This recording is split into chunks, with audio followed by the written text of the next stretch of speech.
Welcome back, folks. Okay, after having had a couple of hard topics in a row, let's back up and let our minds rest and do something that's a little bit easier. And hopefully you may have heard these words before. If you've ever worked out at a gym, you've heard people talking about isometric and isotonic contractions and you weren't quite sure what's going on. That's what we're going to talk about in this part. So let's start with what is called an isometric muscle contraction. And what this means is the muscle is developing tension, but it's not moving, okay? So this is what happens as you are staying upright all day long. Your back muscles, those erector spinal muscles, are all contracting, maintaining your posture, supporting the load of your head, holding everything in a fixed object. But the way I like folks to think about this is you walking, carrying two heavy grocery bags, walking in your apartment or your house. You're not sitting there doing arm curls, but if you're holding it, you can feel that your bicep muscles are contracting, okay?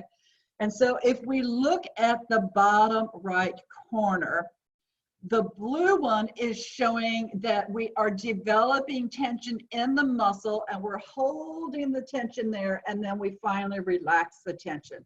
Whereas the bottom one is showing that the muscle length is staying at the resting length the entire time. So you can do the same sort of thing if you're just sitting at your table or your desk or your bed. Just contract your muscles, okay? You can feel that they are contracted, and yet your forearm is still resting perfectly flat. It's not like I'm doing forearm curls. Okay, so hopefully you've kind of got that concept.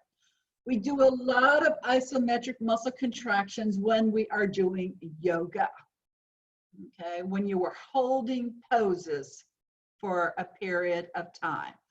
The muscle develops tension, but does not shorten. All right. Now, as opposed to an isometric muscle contraction, the other type is called isotonic. And in this one, movement will occur. The muscle will shorten. And so there are two different types where we are going to have strength, okay? Where we're going to have isotonic contraction. We can have concentric, meaning with, or we can have eccentric, okay? So concentric isotonic contraction, this is the type of contraction we're usually thinking about where you have your weight and you are doing your flexion activities. This generates movement. Tension develops and the muscle shortens. So let's go back to those tables where we looking first at the tension. The blue line where tensioning is developing and then the muscle relaxes. So when we're looking at the muscle length, as we're developing tension, we have the normal length until we have reached the tension, then we're starting to contract. And so the muscle shortens and then the muscle starts relaxing back up. So concentric isotonic contractions are, for instance, when a muscle is shortening and you are doing the work while it is shortening. So in other words, the two things are happening at the same time. Peak tension with the shortening. Eccentric, we have the tension, but the muscle is lengthening. So for instance, we have the weight up here, and I'm not going to totally relax the muscle and have the weight go down. Like if you're ever in a gym, you've heard people like suddenly drop their weights, either on a machine or free weight, okay?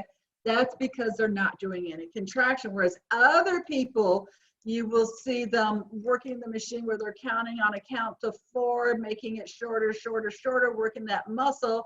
And then they will do an additional count of 4, developing tension as they are lengthening that muscle, and that's a lot more work to control that elbow extension. And so that's called eccentric isotonic contraction. Okay, so isometric means tension, no shortening. Concentric isotonic contraction means tension's developing and the muscle is shortening. Eccentric isotonic contraction means tension develops, but the muscle is lengthening. All right, so those are the types of contraction, but I want you to realize in every one muscle contraction, there are phases that are isometric and phases that are isotonic. Like for instance, if you go back to the previous video, you can see where the tension is developing, but the contraction part hasn't happened yet, okay?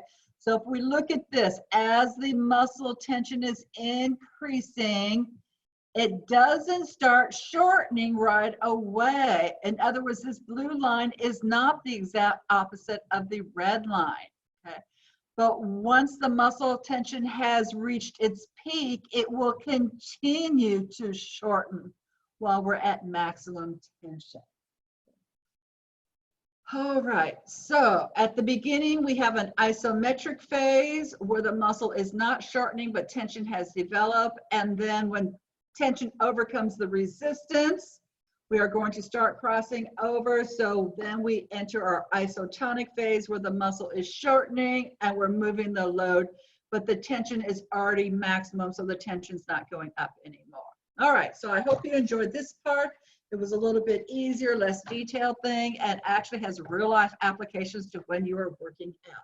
So thank you once again for working really hard on this skeletal muscle physiology part. You can get there. I know you can. And be sure to ask questions if you have them. I will see you again soon.